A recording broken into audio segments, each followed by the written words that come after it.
NTN Televisión, lo que tienes que ver.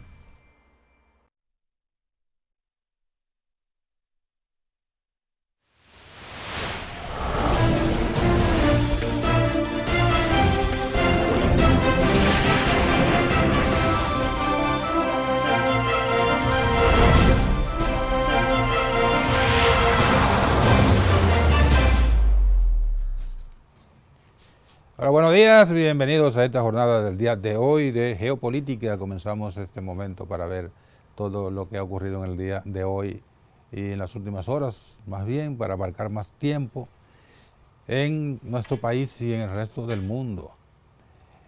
Geopolítica, recordamos que además de que sigue ampliando, en la televisión, como dijimos ayer, ya está en el canal 10 de Win Telecom. También pueden seguir nuestro contenido, el audio en tiempo real en Samantha Radio Online, que se repite a las 11 de la noche. El día de hoy vamos a tener la presencia del señor embajador de Venezuela. Vamos a hablar un poco de actividades que está llevando a cabo el embajador, viene acompañado del abogado venezolano Larry de González, Márquez más bien. Así que vamos a compartir en un rato con el señor embajador Ali de Jesús Uzcategui. Vamos a ver cómo están las condiciones del tiempo para el día de hoy. Según meteorología van a continuar activas. Las lluvias van a estar presentes en la capital y en algunas otras partes del país por fenómenos que están incidiendo en nuestro país, también en el área del Caribe. Meteorología está emitiendo una alerta para varias provincias justamente por estas condiciones que van a estar muy activas. Según meteorología, en alerta meteorológico para las provincias de La Vega, Monseñor Noel, San Cristóbal, así como la capital de la República, debido a posibles inundaciones y las consecuencias que esto trae en las próximas horas, producto de una onda tropical que está incidiendo en el área del Caribe, que se está aproximando a la República Dominicana en las próximas horas. Dice meteorología que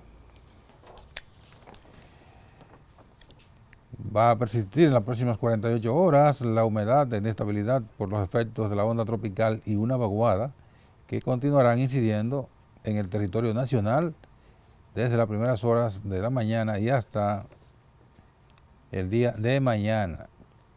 Informó que vigila una zona de aguaceros y tormentas eléctricas asociados a una baja presión en el suroeste del Caribe, con un potencial de un 40% para convertirse en ciclón tropical en las próximas 72 horas, de modo que eso va a estar muy activo en la República Dominicana. Estén pendientes para que no los atrape desprevenidos. Los que están muy prevenidos son las autoridades dominicanas, producto de unas amenazas que están ahí latentes que pudieran provocar la ocurrencia de desórdenes que son casi asociados a estas movilizaciones de choferes y a las cuales se suman algunos grupos que no tienen nada que ver ni con reclamos de aumento, de rebaja de gasolina, de rebaja de combustibles, no tiene que ver con nada de eso, sino que están al pendiente de cualquier agitación social para infiltrarse y comenzar a provocar desórdenes.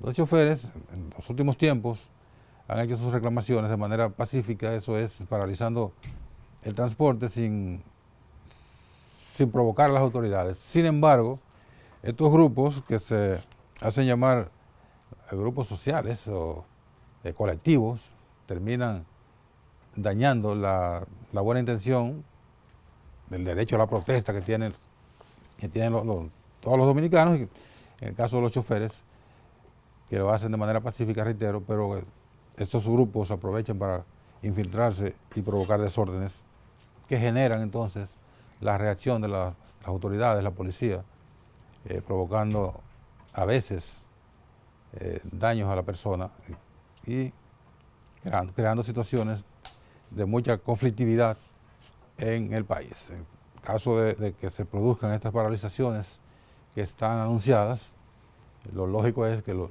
hagan de manera pacífica, poniendo en práctica el derecho que les acuerda la Constitución de la República, el derecho a la protesta, el derecho a la reclamación, pero respetando el derecho de los demás, que es transitar libremente, sin ver puesta en peligro su integridad física, respetando la propiedad pública y privada, etcétera, etcétera. En sentido llano, no alterando el orden público, porque entonces, si alteran el orden público, las autoridades están en la obligación de tomar las medidas pertinentes, las medidas que se entiendan, a veces muy drásticas, para devolver la tranquilidad a la sociedad. Porque por muy importante que sea un grupo, que sean varios grupos, la sociedad en su conjunto es más importante que 2 o 3 grupos que puedan alterar el orden público.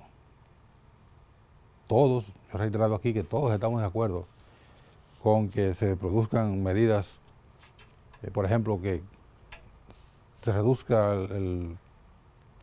los precios de los combustibles. ¿A quién no le gustaría pagar la mitad de lo que está pagando ahora por ponerle combustible a su vehículo? Pero hay realidades que están por encima de los deseos de todos los ciudadanos. Son realidades que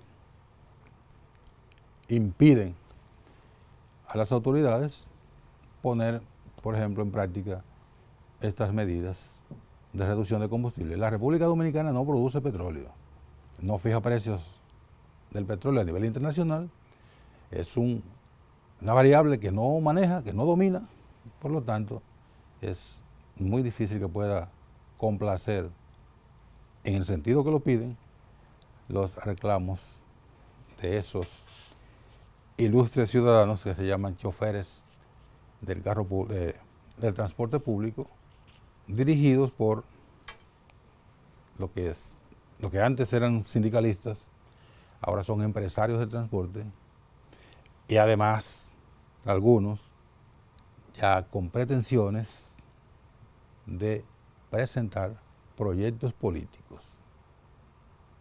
En estos movimientos entonces ya apareció la factura. ¿Cuál es la factura? La factura electoral. Vamos a la pausa y venimos de inmediato con más en Geopolítica de este día.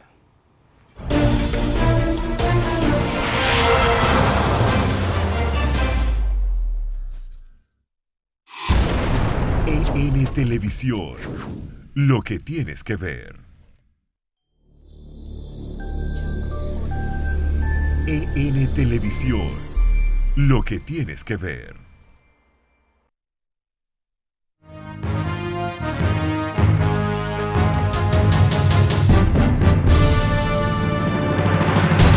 Hola amigos, Carmen Martínez con un avance de noticias. El programa Dominicana Limpia inició el cierre técnico del vertedero de Verón, provincia de la Altagracia, pueblo en el que se proyecta recibir 4 millones de turistas este año. Con la intervención quedan eliminados alrededor de 10 botaderos de basura a cielo abierto que se habían improvisado en la zona. Detalles a la 1 de esta tarde por aquí por EN Televisión.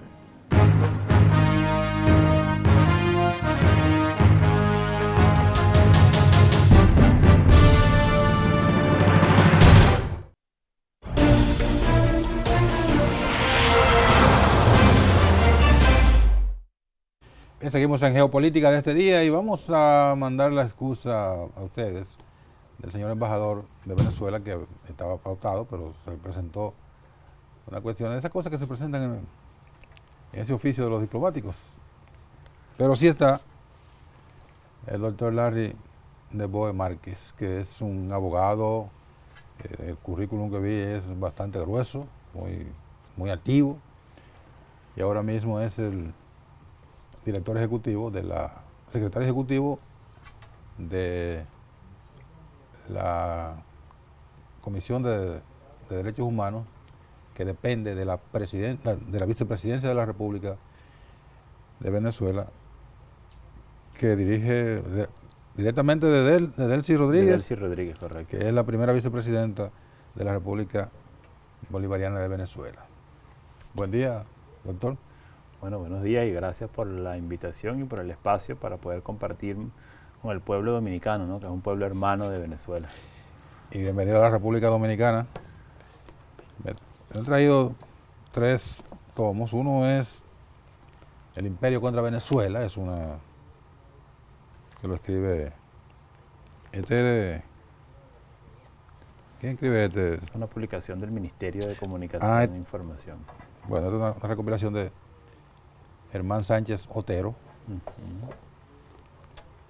el antiperiodistas, o sea que ese me va a interesar bastante. ¿Lo quiere ver para allá?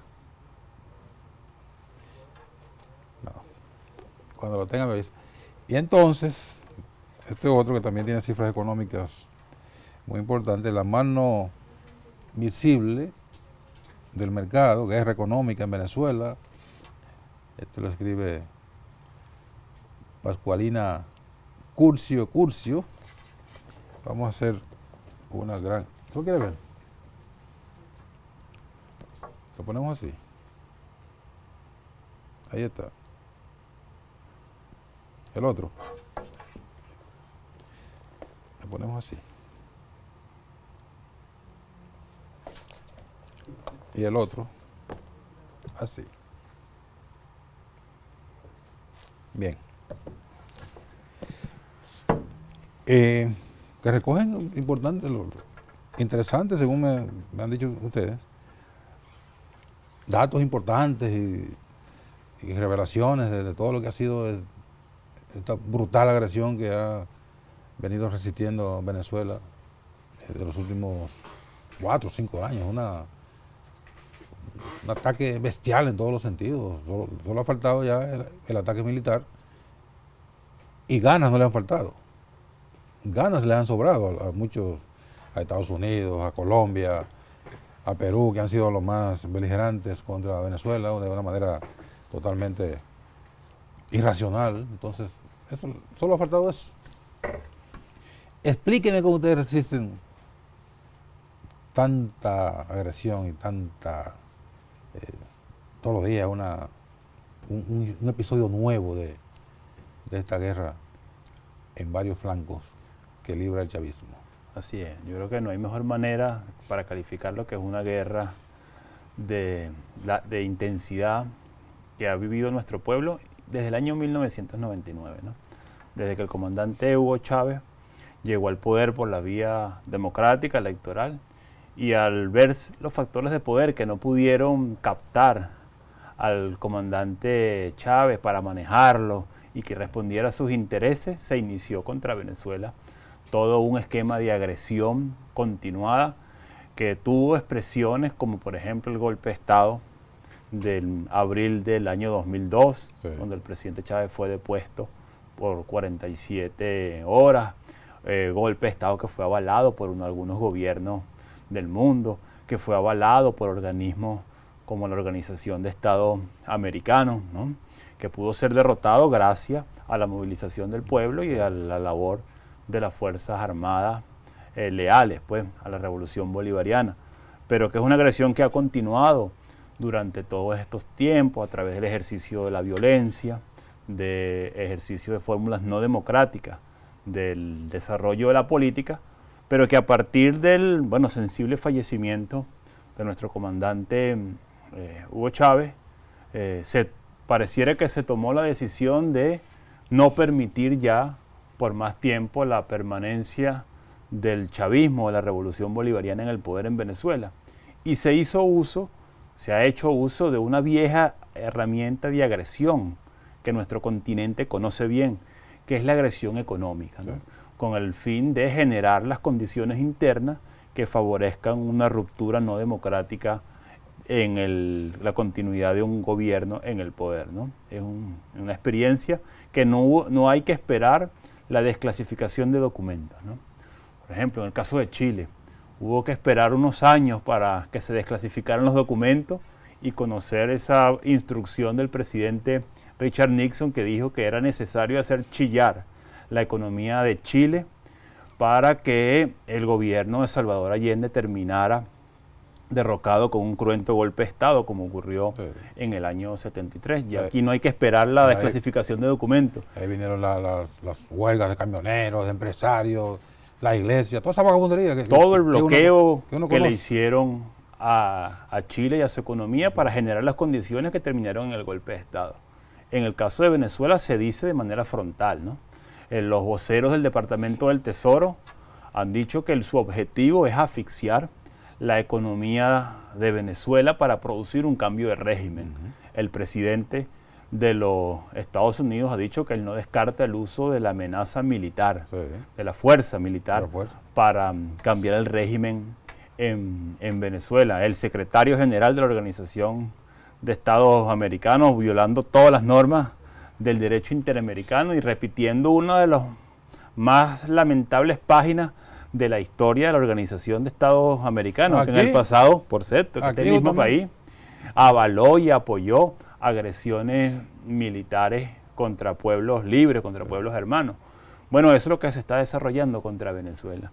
Y por supuesto, una acción de esa naturaleza tiene consecuencias, genera heridas en el seno de nuestra población. Claro. Y esas heridas, por supuesto, traen consecuencias que se extienden mucho más allá de nuestro territorio, ¿no? Es Venezuela un pueblo que está allí resistiendo, sobre todo por su convicción de ser libre, ¿no? De poder decidir de manera soberana, espontánea, cuál es el destino, el rumbo político que desea seguir y que no acepta tutelaje desde el extranjero. O sea, uno que le ha venido dando seguimiento a todo este proceso, primero del fortalecimiento del chavismo y luego de las agresiones, uno dice, pero ¿y cómo ha podido resistir Venezuela? ¿Cómo ha podido resistir el gobierno chavista? Meses y meses de movilizaciones, agresiones, incendios, asesinatos, quema de personas incluso en la calle, eso está ahí vivo todavía. Entonces las sanciones económicas a los funcionarios, asfixia a la empresa venezolana que no tiene cómo conseguir el abastecimiento de materia prima, falta de productos ostensibles y entendibles. Venezuela, que la gente tiene dificultades para acceder a muchos productos, presiones inmensas para que hagan elecciones. Cuando plantean las elecciones, entonces dicen que no, que en esa fecha no, y luego que no participan. Y uno se pregunta, ¿y cómo ha podido resistir Venezuela estas embestidas? Bueno, y ahí hay dos elementos que yo considero clave. Uno, la organización de nuestro pueblo. Si algo se ha venido trabajando desde la Revolución Bolivariana desde el año 1999 es los procesos de organización y de empoderamiento de nuestro pueblo, ¿no? Que se siente parte activa del proceso político que se desarrolla en el país, ¿no? No lo ve como un gobierno que está ya lejano, que está cercano, sino que siente que las agresiones que se hacen contra Venezuela son contra él mismo, ¿no? Sí. Y por eso sale en primera fila y tiene una capacidad de resistir toda esa agresión. Y el segundo elemento clave es la conciencia, ¿no? Que tiene nuestro pueblo, que sabe que solo con la Revolución Bolivariana es que ha podido ver mejorada sus condiciones de vida, el disfrute de derechos económicos, sociales, culturales, en todas las áreas. Así es gracias a la Revolución Bolivariana que Venezuela pudo erradicar el analfabetismo, sí, y fue reconocido por la UNESCO. Es gracias a la Revolución Bolivariana que se han podido construir más de 2 millones de viviendas en 4 o 5 años, ¿no? Que hemos podido tener la segunda mayor matrícula universitaria del continente después de Cuba, la quinta matrícula universitaria del mundo, donde hemos podido mejorar las condiciones de vida de un número importante de ciudadanos y ciudadanas, ¿no? Entonces la gente está consciente que el modelo de derechos humanos de la Revolución Bolivariana es el que le puede garantizar una mayor suma de felicidad posible, y está consciente que en estos momentos estamos viviendo un contexto de agresión concreta, que tiene impactos reales sobre la vida de los ciudadanos y las ciudadanas, porque Venezuela, históricamente, y eso es parte de los temas que nosotros hemos asumido desde el punto de vista autocrítico, hemos tenido un modelo económico que ha dependido fundamentalmente de la explotación y la venta del petróleo. Sí. Más del 90% del ingreso venezolano depende del petróleo. Y en consecuencia hemos tenido un modelo que ha dependido de la importación de productos terminados para la alimentación, para la salud de nuestro pueblo. Es decir, el componente de producción nacional es bajo en relación con el nivel de consumo que requiere o que tiene nuestra población, ¿no? Entonces allí se generaron las condiciones para que la agresión económica tuviera un impacto concreto. Eso fragiliza la economía. Por supuesto que lo fragiliza. Y allí el presidente Nicolás Maduro ha planteado algunas medidas estructurales a partir ahora del plan de crecimiento y recuperación económica para transformar esa realidad, ¿no?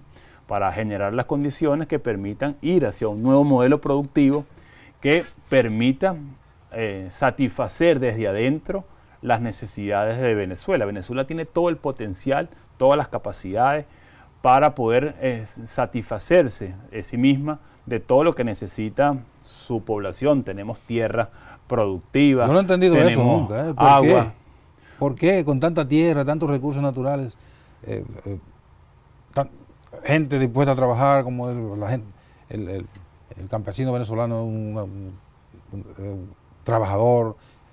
¿Por qué con todos esos recursos nunca se ha podido? Bueno, es el modelo histórico, ¿no? Desde que hubo el boom petrolero en Venezuela, nuestros campesinos abandonaron los campos y se vinieron a las grandes ciudades, ¿no? Y a los grandes sitios productivos a vivir de la exploración y explotación del petróleo. Pero ahí faltó la dirección del Estado, ahí faltó la disposición del Estado, porque el Estado es que traza la política. Es correcto, eso ha sido un elemento que nuestro presidente, tanto el presidente Chávez como el presidente Maduro, lo ha asumido como una autocrítica de la Revolución Bolivariana, que hemos hecho la transformación política, hemos hecho la transformación cultural, pero aún no hemos concluido el proceso de transformación económica, ¿no? Que nos garantice la plena independencia. Sí. Y entonces, en estos momentos, producto de temas como el bloqueo, estamos sufriendo impactos concretos, ¿no? Venezuela es un país que, si bien tiene capacidad de compra, porque tiene recursos para hacerlo, se encuentra limitado de poder ir al mercado internacional a comprar lo que su pueblo necesita, ¿no? Producto de ese bloqueo financiero. Yo cada vez que puedo lo digo, el ejemplo más común es, imaginémonos cualquiera de nosotros, cualquiera que nos está escuchando a esta hora, que tiene su quincena, su pago que le hace siempre su cuenta en el banco, y un día para otro deciden cerrarle la cuenta, congelársela. No puede usar la tarjeta de débito, no puede usar la tarjeta de crédito, no puede cobrar un cheque, no puede retirar del banco.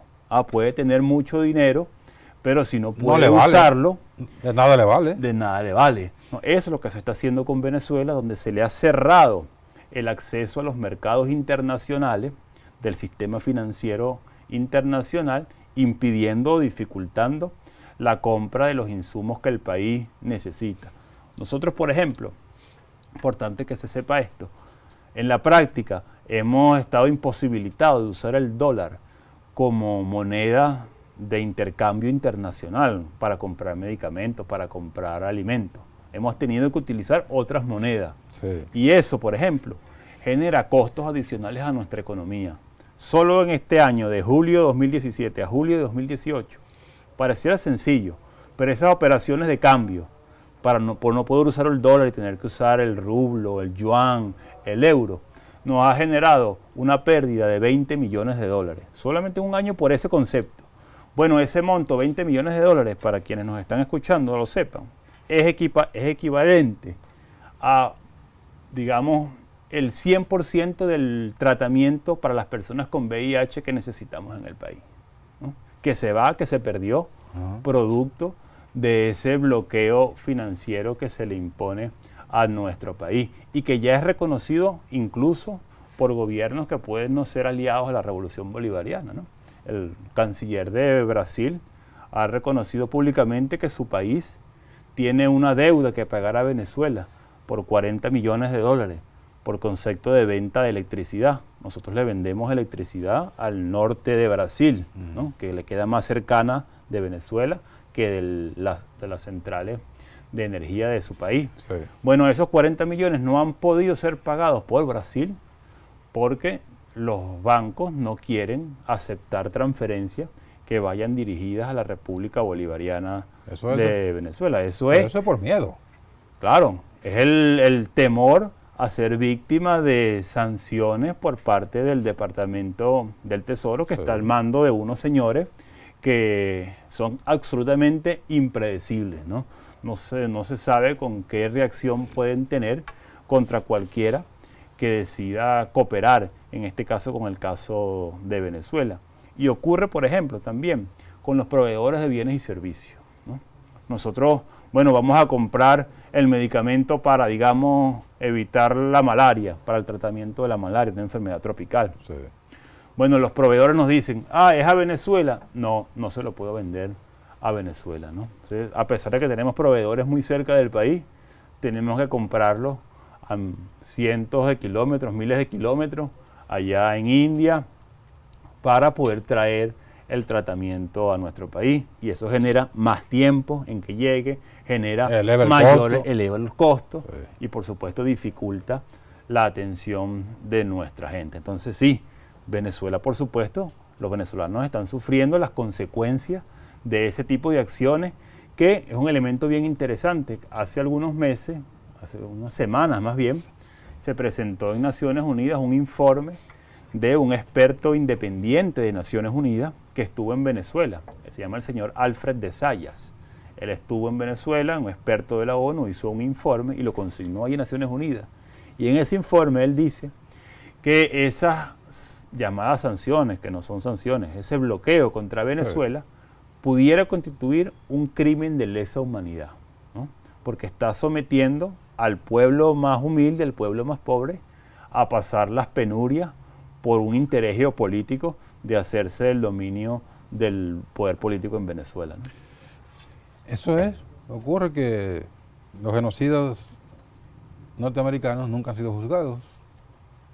El otro día Donald Trump amenazó con patear la Corte Interamericana, la Corte Penal Internacional con sede en La Haya. Así mismo dijo, nosotros no vamos a reconocer. A ese nivel de prepotencia y de arrogancia se maneja, entonces pueden hacer todo lo que entiendan que puedan hacer, conscientes de que no van a ser juzgados, teóricamente. Nadie sabe. Vamos a la pausa y venimos de inmediato a continuar conversando con el doctor Larry DeBoe Márquez, un abogado y funcionario del gobierno venezolano.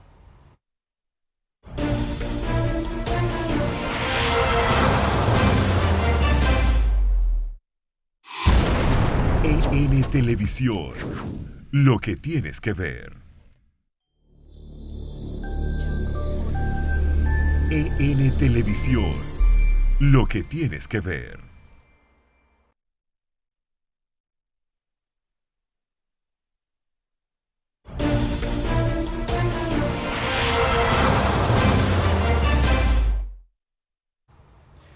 Y seguimos hablando con el doctor Larry DeBoe, un funcionario y jurista venezolano.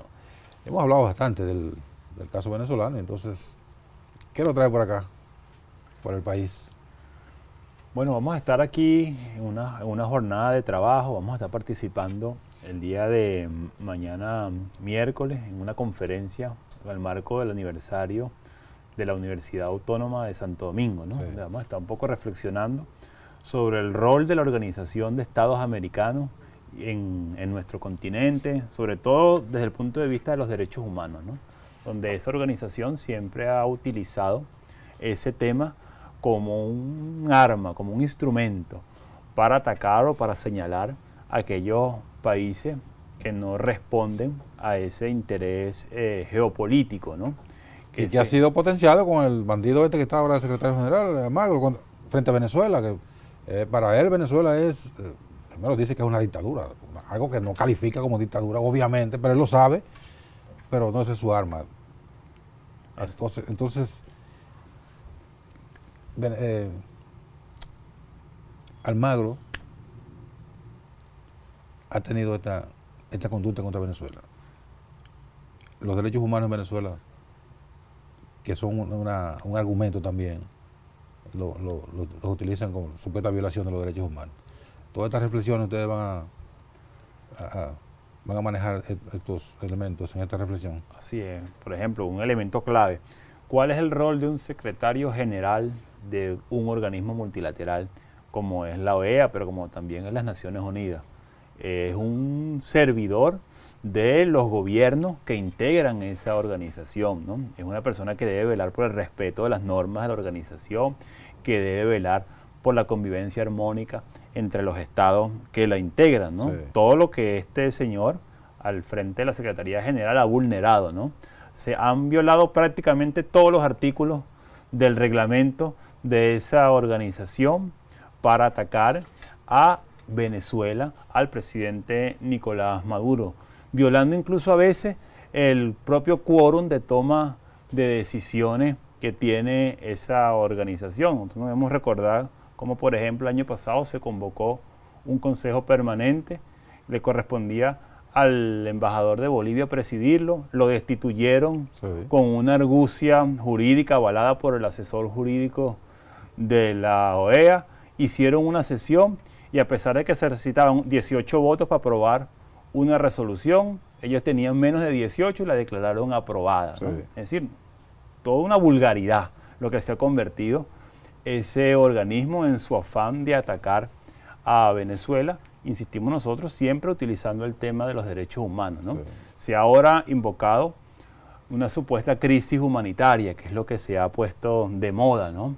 E invocando una doctrina internacional que se conoce como la responsabilidad de proteger, según la cual la comunidad internacional está facultada para intervenir militarmente en un país cuando ese país no pueda garantizar los derechos de su población, ¿no? Insisto, repitiendo las más terribles y lamentables episodios de la historia de nuestro continente, ¿no?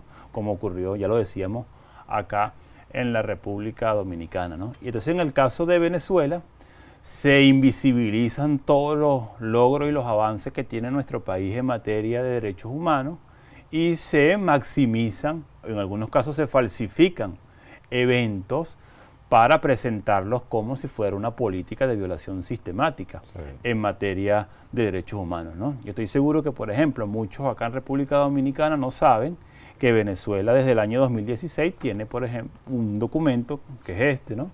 Que es el Plan Nacional de Derechos Humanos, ¿no? Que fue aprobado por nuestro presidente Nicolás Maduro. Primera vez en la historia que Venezuela tiene un Plan Nacional de Derechos Humanos que es el que guía toda la acción de nuestras instituciones en esa materia. Y que por supuesto está dirigido a proteger los derechos de todos los ciudadanos. De todos los ciudadanos, lo contrario de lo que dicen. Que es hacia donde avanza la política de nuestro país, la inclusión plena de todos los sectores sociales, el disfrute de los derechos humanos para todos los sectores sociales. Y siempre se pone como ejemplo el tema de la violencia del año 2017, que siempre es interesante abordarlo, ¿no? Bueno, más de 4 meses de violencia de gran intensidad en las calles, ¿no? Donde se atacaron instalaciones militares, ¿no? Habría que preguntarse cuál sería la reacción que tendrían autoridades policiales o militares en otros países de la región, en Estados Unidos, en Estados Unidos, si alguien decidiera ingresar por la fuerza o atacar una base militar. Te aseguro, barren a todo el que está ahí. Así es. No habría ni un detenido, ¿no? No.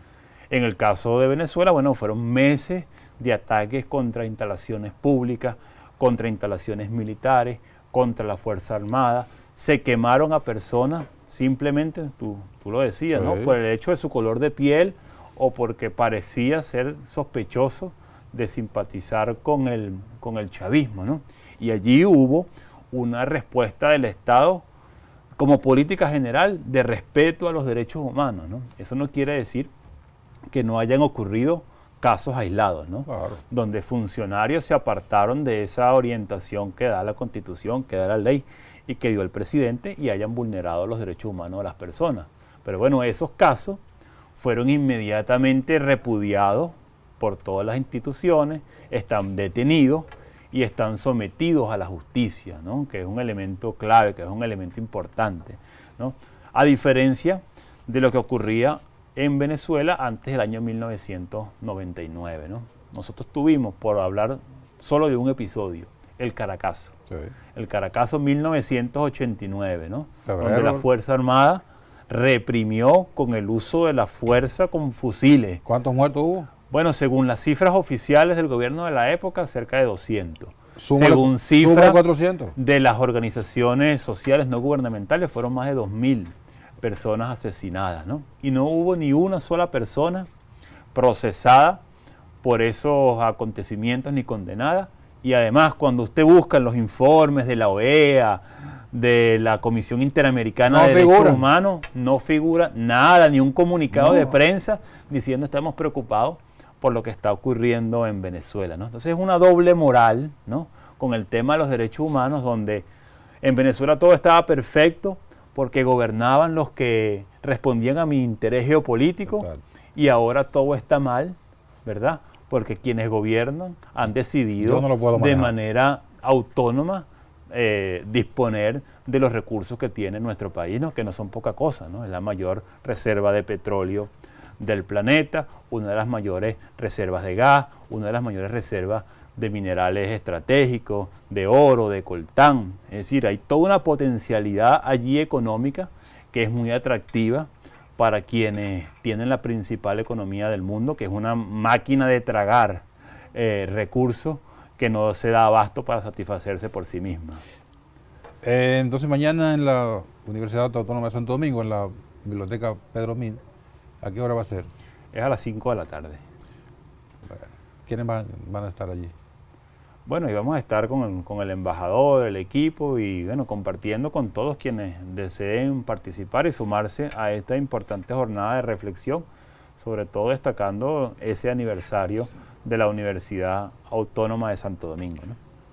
Muy bien. ¿Hacia dónde camina ya brevemente este proceso frente a estas agresiones? ¿Va a poder resistir la población?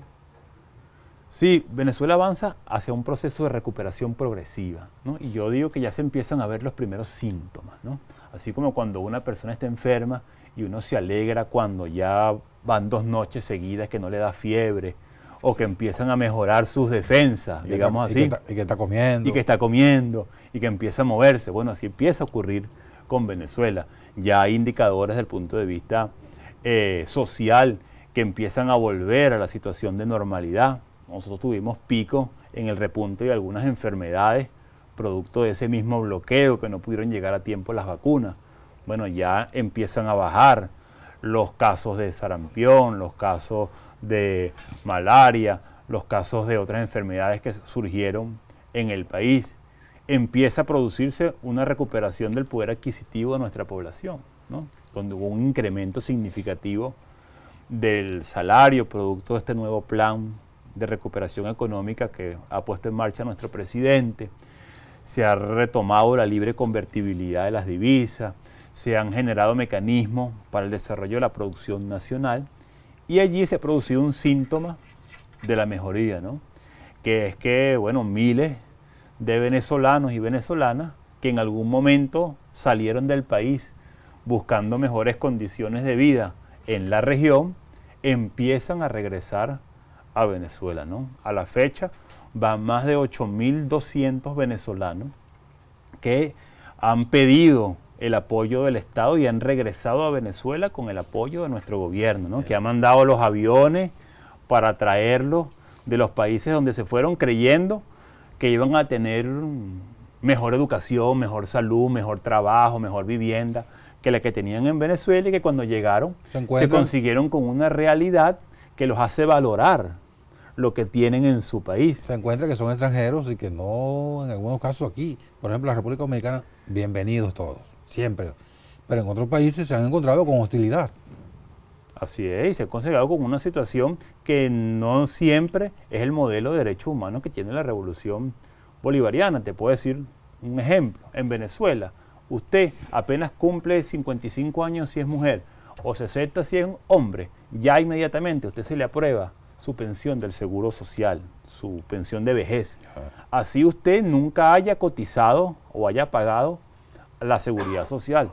Bueno, ¿en cuántos países de nuestro continente eso es así? No hay ninguno. ¿En cuántos países de nuestro continente eso es así? No conozco ninguno. Entonces son elementos que la gente se va dando cuenta que esa propaganda a veces que se hace en el extranjero contra el país no tiene esa asidero en la realidad y deciden retornar, ¿no? Ya son incluso 95 venezolanos y venezolanas que estaban aquí en República Dominicana y que han regresado en un primer vuelo a Venezuela, pero son más de 100, ¿no?, los que ya están registrados para regresar al país desde aquí de República Dominicana, ¿no? Eso nosotros sin duda lo leemos como un síntoma, ¿no?, de que comienza una recuperación económica y que Venezuela va rumbo a esos niveles de prosperidad que le pudo garantizar a nuestro pueblo durante el año 2012, el año 2011, que fueron el punto más alto, ¿no?, de satisfacción y felicidad para nuestro pueblo.